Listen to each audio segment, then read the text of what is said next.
Yo, welcome back, guys, to the Educational Content Podcast. You know, today we're going to be talking about a country who's never been colonized before. Never. A regional power Power. in their respected region. Yeah. And also a country who's been sanctioned due to the development of nuclear weapons. Do you know who you're talking about? Iran. We're talking about Iran. Yeah, man, they really all I talk are Twitter fingers. Call me struggle like you niggas really reaching. How the fuck is niggas struggle really fucking on your women? How the fuck? Let me rephrase, I mean fucking on your bitches. I don't understand like I was starving nigga distance. Your people dying, so I need you man to listen. Pop off the socials and go ride up for your niggas. Yeah. Yeah, we saying, man. We saying, welcome back. Come on, you know, man. You already know what it is. Introduce yourself. If you don't get to know VE, come on, man. Find me, V_LDN. You can go to Big Serious, you know what I'm saying, on IG and TikTok. And to hear my voice, to hear me chat shit, go on Twitter and just look at my tweets. Nice. Rico Bambino, you already know the host, you know. Rico Bambino, the host up in here. Get to know, man. Get to know. But yeah, man, today we're going to be talking about Iran. And the reason we're talking about Iran, a couple different reasons. Not only is it's a country that, you know, when I've looked into, I've kind of really have a respect for them in terms of their history and that. You know, like the fact that they're one of the oldest countries in the world. And like they got a very, like, when you look at the way their culture is, you know, it's very like centered around their core values, innit? With their religion and their history, and so I respect that a lot. We're talking about Iran because Nazanin Zaghari-Ratcliffe. So that might be a name that you guys are familiar with in the news. Are you familiar with that name, VE? I've known about her for a minute still. Okay, what do you know about her? That she's a British Iranian, because I know she has Iranian relatives, and she's half Iranian, I think. And she's married. She's obviously married and whatnot. And she went over to Iran, allegedly to meet relatives. But same way they're saying that was to overthrow the government or some type of conspiracy, or to teach journalism, something like that. Yes, exactly. So basically, what happened was she went over there to see relatives, right? And she got arrested, yeah. But what made it even worse, because when I was researching it, what I found out, yeah, I couldn't believe when I heard it. And I kind of jumbled up the whole order of things because I was so shocked at this. But the foreign secretary at the time actually stated that to a committee that she was there to teach journalism. And the foreign secretary at the time was Boris Johnson. So it blew my mind. I was like, whoa, like. So that's our whole prime minister. The whole prime minister made a mistake like that. That's crazy, you know. That is crazy. But yeah, anyway, she got arrested in Tehran on the accounts because they used what he said as an excuse to say, yo, she might topple the government. Which, you know what I'm saying? And when you look at the history, I can't lie, it's not too far-fetched. The UK's involvement in Iran stems back all the way to 1906. You know, when they had the first Iranian revolution, yeah? The clergies went against the dynasty at the time, yeah? And they basically managed to build a parliament, restrict the king's power and control, limits on their power. And on top of that, they protected minority rights in Iran. So that's on 1906. You fast forward now, you know what, it eventually crumbled because the UK involvement, as I said before, because they wanted, UK and Russia at the time wanted more influence wanted to keep influence and control in that region and to keep Persia weak. So fast forward now to 1953. After World War II, yeah, the UK allowed Iran, yeah. They allowed Iran to have greater participation, other parties to have greater participation in the Iranian government. It was good for one person in particular, Mohammad Mossadegh, yeah. The Iranian leader who was the leader of the two-day party. Not yesterday, not tomorrow, the two-day party, you understand? So, can you just guess, yeah, why he wasn't really liked by the UK? I'm guessing probably kind of trying to shift away from the culture, trying to be like, I didn't even go into deets, but like trying to just shifting away to the values of the people. No. Oh, you said shifting away the values to the people. No, shifting away from the values of the people. No. The reason the UK didn't like him, is because he nationalized oil. All right, bro. And he was a communist party, bro. I told you this, bro. It's always a problem. If you're communist, it's a no-go. But right? if you nationalize oil, mate. If you nationalize oil, it's a, hey, you get your bags packing, mate. All right? We're going to start a coup, and that's what happened. That's what happened. That's what happened, bro. 1953, they started a coup. Yeah, did a coup attempt on him. Successful, because they overthrew him. They overthrew him in 1953, innit? Fast forward now. That was a democratically elected leader, by the way. So they democratically elected a leader and they overthrew him, okay? Fast forward now to the new leader, Mohammad Reza Shah. He took over from his father, yeah? And now he's the leader of Iran, all right? He was attributed to modernizing Iran, increasing their oil industry. I think from 500 million, it went to 20 billion under his control, which was good, innit? That's some good things, but I think a lot of people didn't like about him that he was obviously very ruthless. Also, he shifted away from the Iranian culture and he kind of modernized, he was trying to Americanize Iran, innit? Like a lot of influx of American stuff coming into Iran and stuff. Their culture. The Iranian people felt like, it wasn't Iran, and they was losing their culture. You know what I'm saying? So I didn't like him. And obviously, him being ruthless, innit? Rigging elections and all that, yeah. Mm-hmm. What ended up happening was peaceful protests happened. He cracked down on it, killed a lot of people. And then more protesters came out. Cycle repeats, right? Cycle repeats to eventually where, he fled because of the protests and that just got out of hand, didn't it? He fled to America. And this is where America's involvement comes in it in terms of the tension. 1953, the UK and the United States did a coup attempt on the democratically elected leader.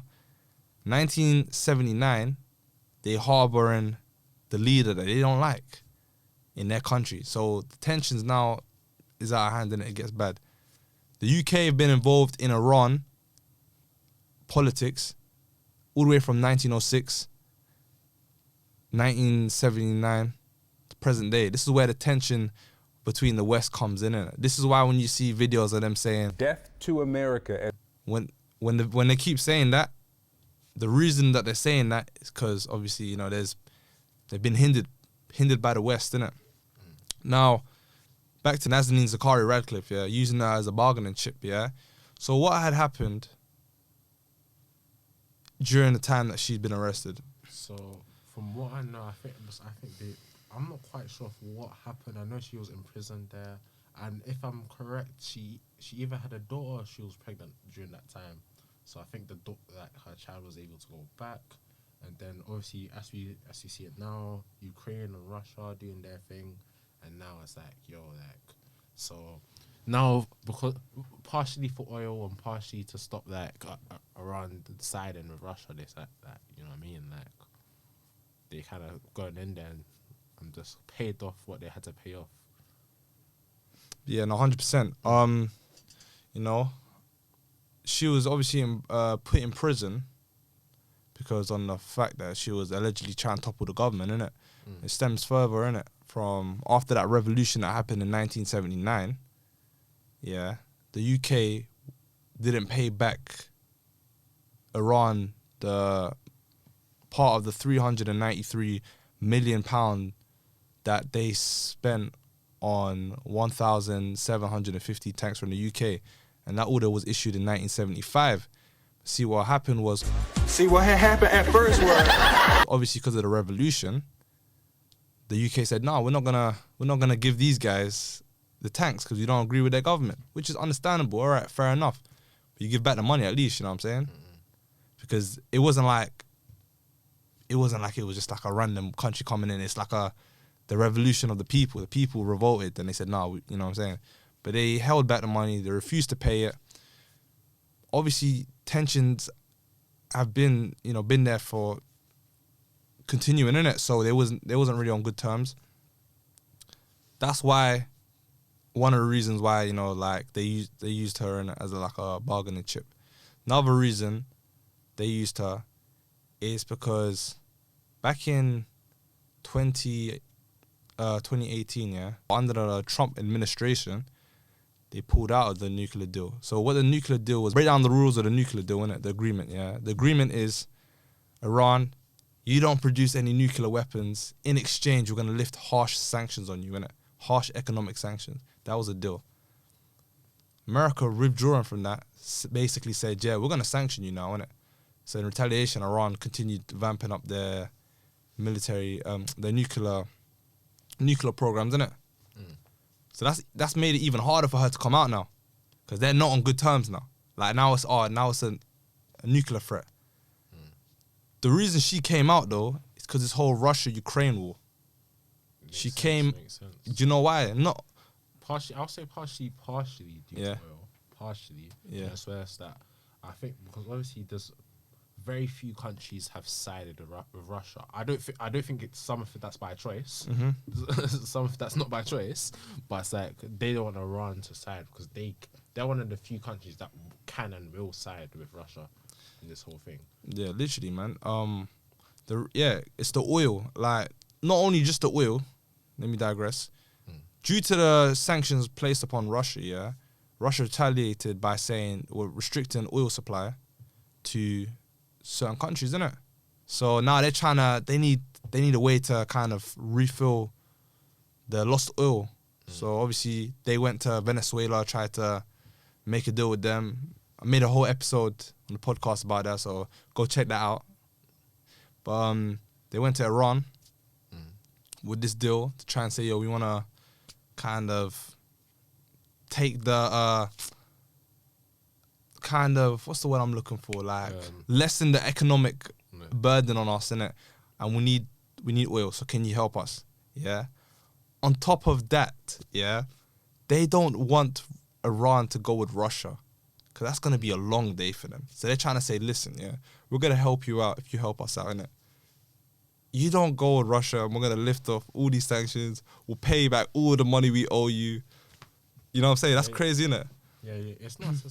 But I know they got paid back, but I swear they didn't even adjust it for inflation as well. That's what I'm saying. I'm not sure about that. We can search it up. I'm going to search up. I try. If they did, I doubt it. Yeah, you doubt it, innit? But if they didn't, yeah, what I'm going to do, I'm going to put it in the podcast.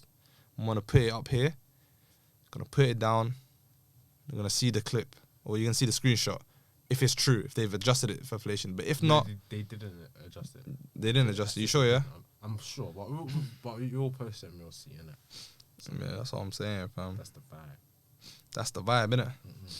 So I can't, like, this Russia-Ukraine situation started bet. I'm not started, like, fixed bare shit for countries, innit? Fixed bare shit. But yeah, that's the only reason she got released, because it took 6 foreign secretaries to try and get her out. And all they had to do was just pay back the loan, bro. Just pay back the loan. They didn't even pay back the loan. And on top of that, they sanctioned... They did pay back? No, at the time. They didn't. Yeah. They didn't pay back the loan. And on top of that, they sanctioned Iran.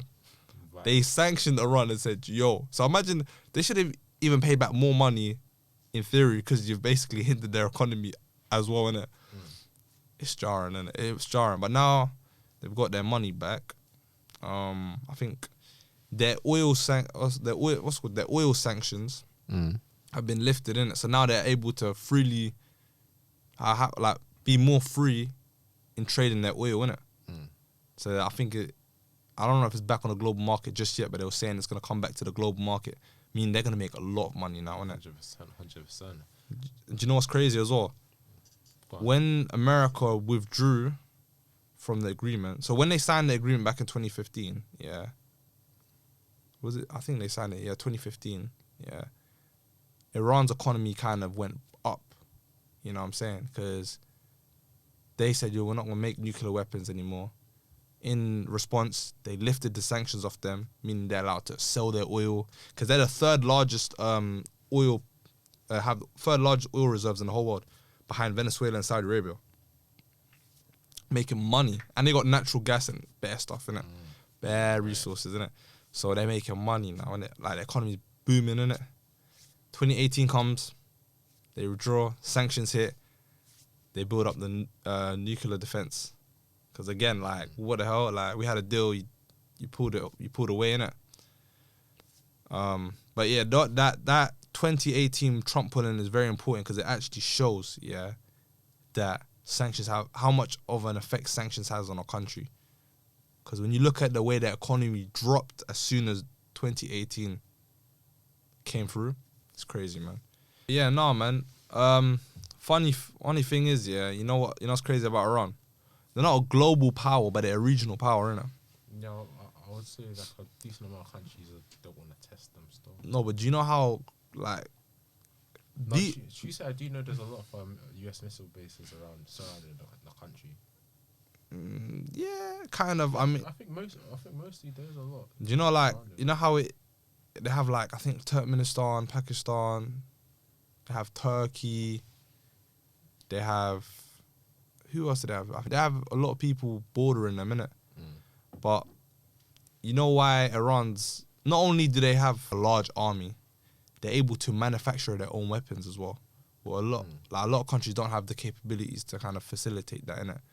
Also, why they're a problem is because Iran has control of the Strait of Hormuz, It's a shipping lane that controls 20% of oil. 20% of the world's oil comes through that shipping lane, and so they have control over it. July 2019, they managed to take a UK oil tanker. Must have just taken it. They just take it. They just captured it, bro. That's it. Like, do you know how crazy that is, bro? They got like that's type of leverage they have. So it's a bit jarring. Like if you're working, if you're like a Western power, that's why Iran's jarring. It's like they're causing you so much problems because not much you can do to them. You can sanction them, but they already got their own natural resources, big army, make their own weapons. They got like hella leverage when it comes to like in the Shiite world, hella influence. Hella Shiites will ride for Iran, bro. Hella Shiites, fam. They control hella Shiite. Well, not control them, but like, they got a lot of influence against a lot of Shiite militia groups and that. So it's just long, innit? You know what I'm saying? But yeah, man, Iran is a crazy place, bro. Very good. Yeah, no, they're hard, fam. No, because bro, every country should look into having a proper military that can, you know what I mean? Yeah, no, Iran's cool, man. In 2020, under the Trump administration, they assassinated General Soleimani of Iran. R.I.P. to him, innit? Sad. They just killed a leader, innit? A general, and the foreign country general, like it's just crazy how they did that. That. But due to him dying, Iran said they went back on the 2015 nuclear agreement and they said they upped their uranium production, innit? So we're not listening to this because you just killed our thing, our general, innit? Our guy. Come on. So that's why, you know what I'm saying? That's why the tensions built up as well, like, that's why, they're not really in a good position due to that whole thing. So now they're trying to salvage it. But yeah, man, it's a good... Decent discussion, yeah. Educational content podcast, Yeah. But yeah, guys, that's the end of the show. Thank you for my special guest, VE. You already know who it is, Rico Bambino here. There was a little light, we're just touching on certain parts of Iran, innit, and the history and that. We don't want to go too in depth, innit. But yeah, man, thank you for watching. Like and subscribe to the channel, and see you on the next episode. On my Twitter, man, they really all I talk are Twitter fingers. Call me struggle like you niggas really reaching. How the fuck is niggas struggle really fucking on your women? Let me rephrase,